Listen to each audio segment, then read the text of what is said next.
ఇక హెలికాప్టర్ ప్రమాదానికి గురైన ఇరాన్ అధ్యక్షుడు రైసీ మృతి చెందాడు. ఇరాన్ బలగాలు ప్రమాదానికి గురైన హెలికాప్టర్ను గుర్తించాయి. తర్వాత రైసీ కోసం గాలించాయి. కానీ ఆయన ప్రాణాలతో లేనట్లు ప్రకటించారు. రైసీతో పాటు విదేశాంగ మంత్రి కూడా మృతి చెందారు. సుమారు 20 గంటలకు పైగా గాలించిన తర్వాత రైసీ మృతి చెందారని ప్రకటించారు.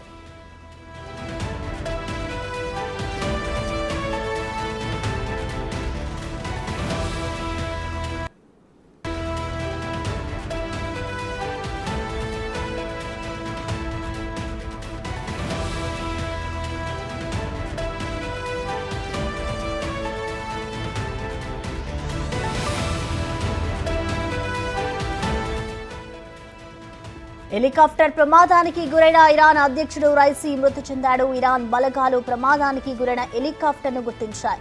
తర్వాత రైసీ కోసం గాలించాయి. కానీ ఆయన ప్రాణాలతో లేనట్లు ప్రకటించారు.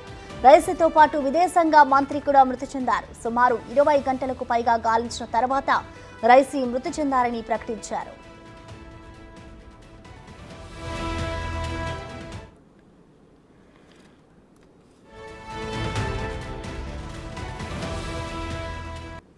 ప్రమాదానికి కారణం వాతావరణం అనుకూలించకపోవడమే అని ప్రాథమిక అంచనాకు వచ్చిన ప్రమాదం జరిగిన తీరు పలు అనుమానాలకు దారితీస్తోంది. జోల్ఫా నగర సమీపంలోకి రాగానే రైసీ ప్రయాణిస్తున్న హెలికాప్టర్ ప్రమాదానికి గురైంది.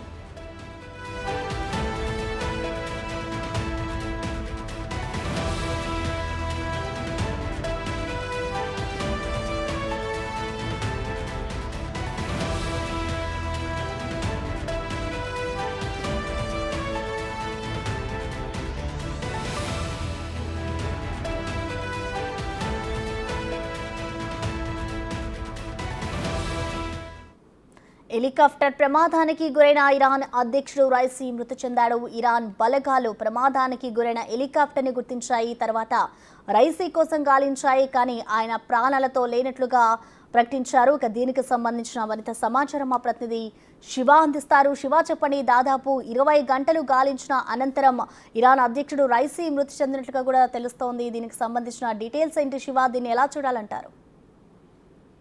రైట్, నా ప్రశ్న, ఇరాన్ ప్రెసిడెంట్ రైసీ ప్రయాణించిన హెలికాప్టర్ కుప్పకూలిపోవడంతో దాదాపు 24 గంటల పాటు భారీగా సెర్చ్ ఆపరేషన్ చేసిన తర్వాత హెలికాప్టర్ శిథిలాలు అలాగే రైసీ మృతి చెందినట్లుగా, ఇరాన్ ప్రెసిడెంట్ రైసీ మృతి చెందినట్లుగా కూడా ఇబ్రహీం రైసీ మృతి చెందినట్లు భద్రతా బలగాలు తెలియజేశాయి. ఇరాన్ అధ్యక్షుడు రైసీతో పాటు విదేశాంగ శాఖకు సంబంధించిన ప్రతినిధులు కొంతమంది కూడా ఈ హెలికాప్టర్ లో వెళ్తున్న సందర్భంలో విదేశాంగ మంత్రి కూడా మృతి చెందినట్లుగా కూడా అధికార వర్గాలు ధృవీకరించాయి. సుమారు 24 గంటల పాటు కొనసాగించిన సెర్చ్ ఆపరేషన్ అనంతరం ఈ మృతదేహాలను, అలాగే ఈ జోల్ఫా అడవుల్లో హెలికాప్టర్ కూలిందని, అక్కడ అంటే పొగ మంచు కొప్పేయడం వల్ల అక్కడ సహాయక చర్యలకు కానీ అక్కడ సెర్చ్ ఆపరేషన్ కొనసాగించడానికి ఇబ్బందికర వాతావరణం ఏర్పడడంతో అసలు ఏం జరిగిందని మొత్తం 20 గంటల పాటు సెర్చ్ ఆపరేషన్ నిర్వహించిన తర్వాత ఆ హెలికాప్టర్ శిథిలాలను, ఆ హెలికాప్టర్ శిథిలాల కింద చనిపోయి ఉన్న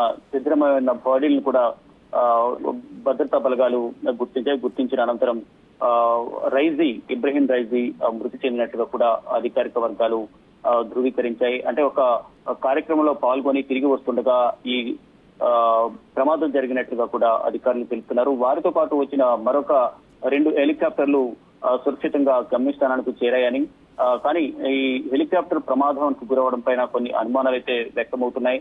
అంటే అక్కడ ఏదైతే కూలిపోయిన హెలికాప్టర్ ప్రయాణిస్తున్న 2 వ్యక్తులతో మాట్లాడిన తర్వాత ఇరాన్ అధికారులు క్రాష్ సైట్ కోసం 22 కిలోమీటర్ల దూరంలో ఉన్న అడవుల్లోకి వెళ్లి అక్కడ మొత్తం సెర్చ్ ఆపరేషన్ నిర్వహించిన తర్వాత ఈ హెలికాప్టర్ కుప్పకూలినట్లుగా కూడా దీంట్లో ప్రయాణిస్తున్న వారందరూ కూడా మృతి చెందినట్లు వారు గుర్తించారు. అంటే ఇదే మార్గంలో ఈ హెలికాప్టర్ తో పాటు 3 హెలికాప్టర్లు వెళ్తున్నాయి. కానీ దాంట్లో వేరే హెలికాప్టర్ లో రాష్ట్రపతి ప్రయాణిస్తున్న హెలికాప్టర్ మిగతా 2తో సంబంధాలు కోల్పోయినట్లుగా కూడా తెలుపుతున్నారు. ఇక వారు ఈ హెలికాప్టర్ కోసం అన్వేషించడం ప్రారంభించిన తర్వాత హెలికాప్టర్ లో ఉన్న వారిలో ఒకరితో విమాన సిబ్బందితో సంబంధాన్ని, అంటే వారితో మాట్లాడడం కుదరకపోయినప్పటికీ కూడా ఈ సెర్చ్ ఆపరేషన్ నిర్వహించిన తర్వాత ఈ హెలికాప్టర్ డోల్ఫా అడవుల్లో కుప్పకూలిపోవడంతో సెర్చ్ ఆపరేషన్ నిర్వహించిన తర్వాత ఫైనల్ గా ఈ హెలికాప్టర్ ప్రమాదానికి గురైంది, కుప్పకూలిపోయింది అనేది అధికారులు ధృవీకరించారు. అంటే హెలికాప్టర్ కుప్పకూలిన తర్వాత ఎవరికి కూడా అధికారిక సమాచారం అనేది ఇవ్వలేదు. ఎవరికి ఏం జరిగిందనే దానిపై మాత్రం ఎవరికి ఎటువంటి సమాచారం ఇవ్వలేదు. అధికారికంగా ధృవీకరించిన తర్వాత మాత్రమే ఈ అడవుల్లో హెలికాప్టర్ శిథిలాలు దొరికిన తర్వాత దాంట్లో ఎవరెవరు ప్రయాణిస్తున్నారు, ఎవరు ప్రాణాలతో ఉన్నారు, ఏంటి అనే దానిపై మొత్తం డీటెయిల్ గా వారు సెర్చ్ ఆపరేషన్ నిర్వహించిన తర్వాత మాత్రమే ఇరాన్ అధ్యక్షుడు ఇబ్రహీం రైజీ మృతి చెందినట్లుగా కూడా ఇరాన్ కు సంబంధించిన రాయబార కార్యాలయం అధికారులందరూ కూడా ప్రకటించారు. హెలికాప్టర్ ప్రమాదంలో చనిపోయినట్లుగా కూడా ఈ ప్రకటన విడుదల చేశారు. రైజీతో పాటు విదేశాంగ శాఖ మంత్రి కూడా ప్రయాణిస్తున్నారు కాబట్టి ఆయన కూడా మృతి చెందినట్లుగా కూడా అధికార వర్గాలు తెలియజేస్తున్నాయి. ప్రసన్న. Thank you Shiva.